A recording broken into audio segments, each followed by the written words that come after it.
제가 들려드릴 101번째 책은요, 베르톨트 브레이트의 코카서스의 백무건입니다. 언어 발음에 따라 코카시아라고도 하는데요. 저는 코카서스가 익숙해서 그걸로 하겠습니다. 이 책은 희곡이에요. 브레이트는 독일 작가고요. 현대 연극의 거장으로 불리고 있어요. 시인이면서 극작가이기도 합니다. 반나치 운동을 했고 그 때문에 독일에서 살지 못하고 망명객으로 여러 나라를 전전하다가 미국에 정착해서 살았어요. 그 시기에 작품을 많이 쓰고 무대에 올리고 영화 관련 일도 했고요. 작가로서 왕성히 활동하면서 세계적인 명성도 얻었습니다. 전쟁 후에 독일 정부에서 입국 거절을 당했고요. 죽을 때까지 동베를린에서 살았어요. 많은 나라를 다니며 집필했고 그의 작품은 성황리에 무대에 올려졌습니다. 갈릴레의 생애, 억척 어멈과 그 자식들, 서푼짜리 오페라, 코카서스의 백무건이 그의 대표작이고요. 시도 많이 썼는데 그의 시 중에서 살아남은 자들의 슬픔은 너무 유명하죠. 그 시엔 기존 가치관에 대한 비판이 아주 매섭게 담겨 있습니다. 코카서스의 백무건은 1945년 작품이고요. 48년 미국에서 무대에 올려졌고 동베를린에서는 1956년 공연되었습니다. 이 작품은 브레이트의 최후의 대작으로 남아 지금도 세계 연극 무대에서 공연되고 읽히고 있어요.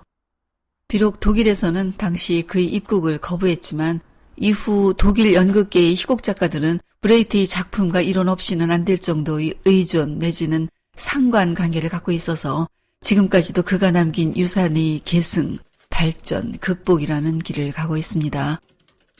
브레이트는 이 작품의 소재를요, 중국의 가극에서 따왔고요. 솔로몬이 재판에도 비슷한 내용이 있습니다. 그 이야기는 뒤편 에필로그에서 마저 해드리겠습니다. 코카서스는 러시아 남부 흑해와 카스피해 사이에 있는 지명 이름이에요. 이곳은 독일이 2차 대전 중 소련을 침공했다가 패한 곳이고요. 작가가 이곳을 공간으로 택한 건 나치 군대가 패한 미개발 지역인 코카서스를 새로운 역사적 힘의 상징으로 선택했다고 할 수 있어요. 희곡에는 대사 중간중간 노래가 있어요. 가사들이 너무 좋습니다. 그건 브레이트가 시인이기도 했으므로 마치 시를 읽는 듯한 언어의 조합으로 들려요.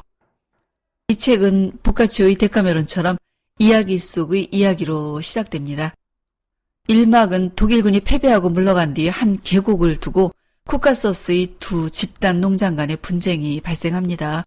그들은 동질감과 해결을 위한 지혜의 수단으로 코카서스의 백무건 공연을 해요. 공연을 주도하는 사람은 유명한 가수로 해설을 담당해서 이야기를 끌고 갑니다. 지금 말씀드린 게 1막의 요약이고요. 2막부터 끝까지 하나의 공연이 시작됩니다. 저는 2막부터 이야기를 하겠습니다. 그러면 시작할게요. 게오르기 아바슈빌리는 도시를 다스리는 총독이에요. 그는 부유했고요. 어여쁜 부인 나텔라와 어린 아들 미엘이 있었어요. 주변 사람들은 그에게 충성을 다하고 아부까지 했죠.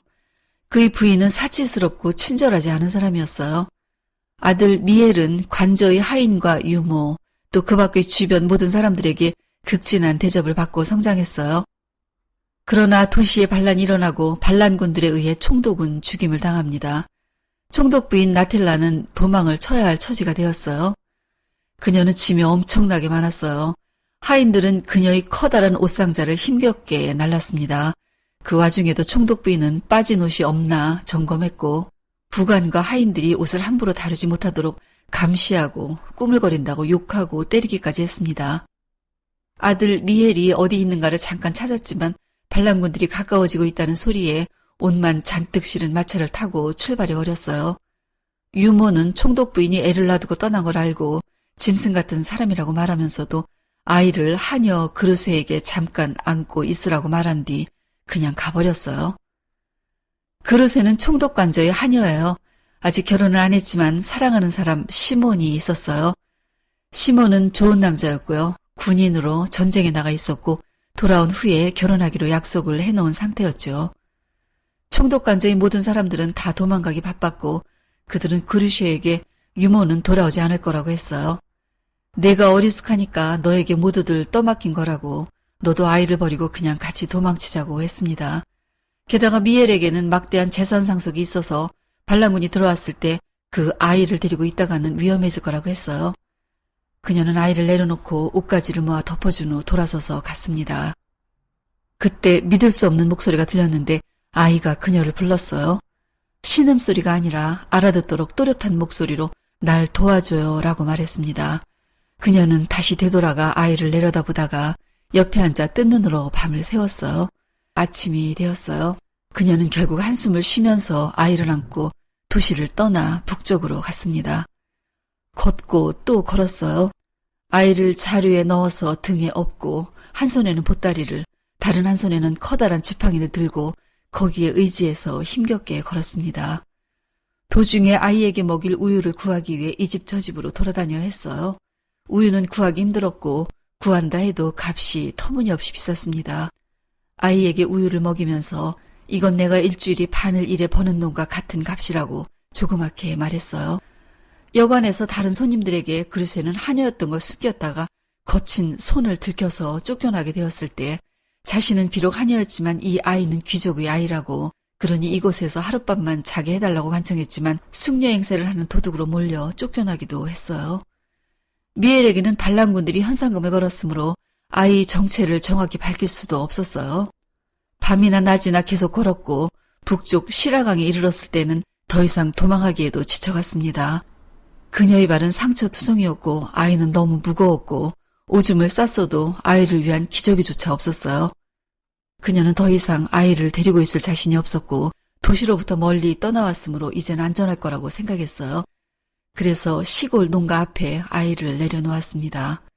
아이를 두고 가면서 착한 농부 부부가 잘 키워줄 거라고 생각했어요.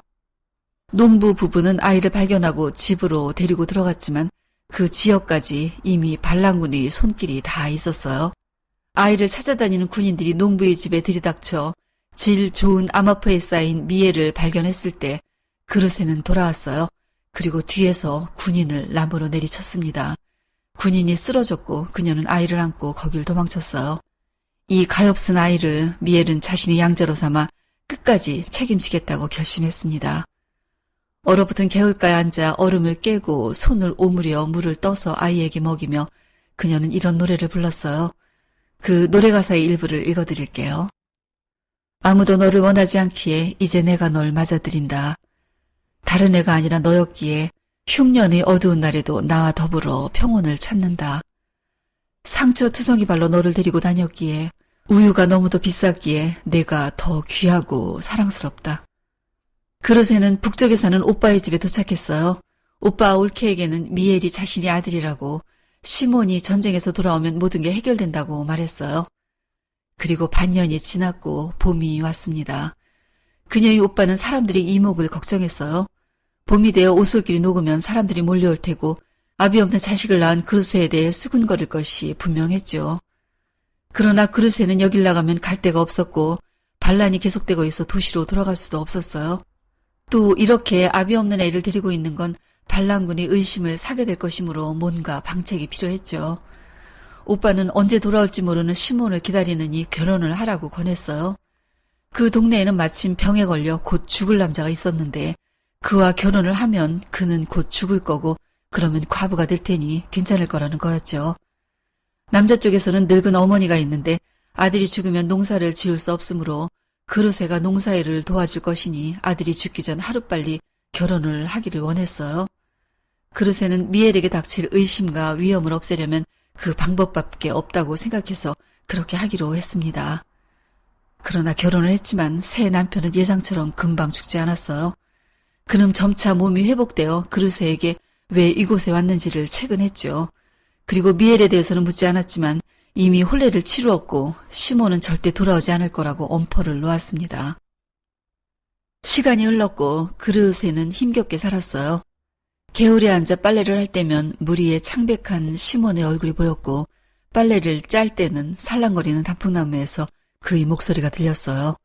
그리고 흘러가는 달과 더불어 미엘은 계속 자라고 있었습니다. 어느 날 시몬이 돌아왔습니다. 그녀는 시몬을 괴롭게 하고 싶지 않아 아이에 대해 모든 걸 설명하려 했지만 그는 바람이 한 번 일면 모든 틈새로 새어드는 법이니 설명 안 해도 된다고 말했고 거길 떠났습니다. 드디어 오랜 반란이 끝났어요.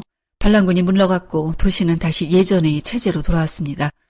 어느 날 기갑병이 그루세를 찾아왔어요. 그녀가 총독 부인이 아이를 데리고 갔다는 혐의가 있으니 아이를 도시로 데리고 와서 재판을 받으라는 거였어요. 총독의 재산이 아들 미엘에게 상속될 거였으므로 총독 부인이 아이를 돌려달라는 소송을 걸었기 때문이었어요. 도시는 아직 정비되지 않은 상태였고 혼란했어요. 그 와중에 재판건은 많았고 아츠닥이라는 사람이 재판관 자리에 앉게 되었어요. 아츠닥은 원래 마을이 석이었어요. 그는 귀족이나 높은 위치에 있었던 사람이 아니었으므로 권위적인 기존 관리의 위선을 갖고 있지 않은 사람이었습니다. 그는 기갑병들에 의해 재판관에 추대되었어요.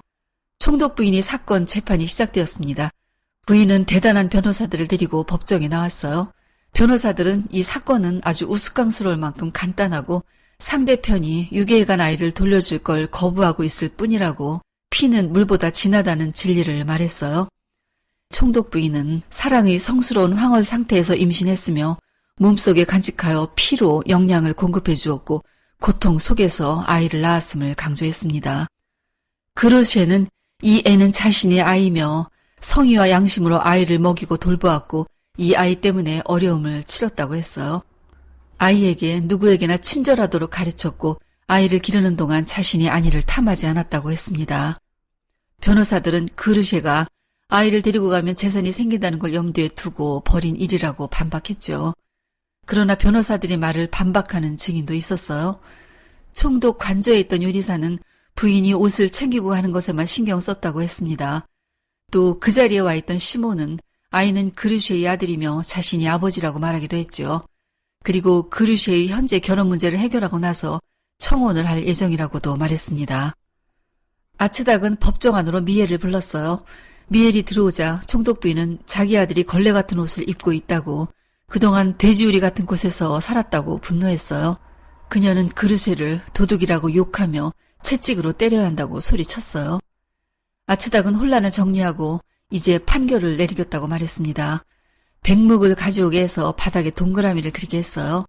그 가운데 아이를 놓고 총독 부인과 그루쉐가 원 양옆에 서서 아이의 손을 하나씩 잡으라고 했습니다. 진실된 어머니는 힘을 갖기 마련이니 원에서 아이를 끌어내는 어머니가 진짜 어머니라고 했어요. 두 여자는 아이의 손을 잡고 끌어당기기 시작했습니다. 그러자 그루쉐는 곧 손을 놓아버렸고 총독 부인은 아이를 힘껏 잡아당겨 자기 쪽으로 끌어냈습니다. 변호사들은 기뻐하며 총독 부인에게 역시 피는 물보다 진하다는 말을 했고 축하를 했습니다. 아츠닥은 왜 아이의 손을 놓았는가 물었고 그루쉐는 이 애를 힘들게 키웠는데 애를 당겨서 다치게 할 수는 없었다고 절망스럽게 말했습니다. 그 말을 듣고 아츠닥은 그루쉐에게 당신이 진정한 어머니이며 아이를 데려가라고 판결을 내렸습니다. 이야기는 여기서 끝입니다. 어디서 들었던 익숙한 이야기일 거예요. 원나라 때 이행도의 희곡 회란기에 바로 이 이야기가 나옵니다. 거기에는 청렴한 포청천이 등장해요. 포청천은 송나라 시대의 청백리의 표상으로 불려지는 판관입니다.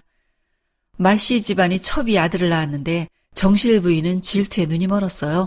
남편을 독살하고 재산 상속 때문에 첩이 아이를 자기가 낳았다고 주장했어요. 포청천은 땅에 석회로 동그라미를 그려 아이를 가운데 놓고 양쪽에서 잡아당기게 해서 끌어내도록 했고 친모인 첩이 손을 놓았어요. 그래서 포청천은 첩이 친어머니라는 판결을 내렸죠. 또 구약성서에 나오는 솔로몬 왕의 이야기에도 이게 있어요.